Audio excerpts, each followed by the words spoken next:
আজকে আমরা ত্রিকোণমিতির আরও একটি শর্টকাট ভিডিও নিয়ে চলে আসলাম। প্রথম প্রশ্নটা খেয়াল করো, এখানে কি দেওয়া আছে, cosec A plus cot A is equals to half হলে cosec A minus cot A is equals to কত? এটা কিন্তু অনেকগুলো বোর্ডে আসছে, মাস্ট ইম্পর্টেন্ট। হ্যাঁ, এই ধরনের ম্যাথ আসলে কিন্তু তোমরা খুব সহজেই 1 মার্ক কনফার্ম ভেবে রাখবা। আচ্ছা দেখো, এটা কীভাবে সলভ করবা। একটা জিনিস তোমরা সবসময় মাথায় রাখবা, যে যেই মান দেওয়া আছে, মানে ধরো কোসেকে মাইনাস কটে দেওয়া আছে, আবার তোমার কাছে ওইটাই চাইছে যে কোসেকে মাইনাস কটের মান কত।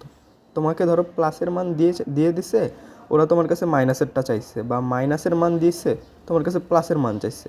এই ক্ষেত্রে সবসময় মনে রাখবা, ধরো প্লাসের যে মানটা দেওয়া আছে, যেমন cosec A plus cot A is equals to half, half দেওয়া আছে না, এটার উল্টা হবে সবসময়। হাফের উল্টা কত?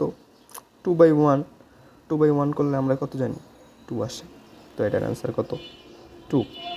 তাহলে আবার দেখো পরেরটাতে কী বলছে, cosec A plus cot A is equals to root, মানে 3/2 হলে cosec A minus cot A is equals to কত?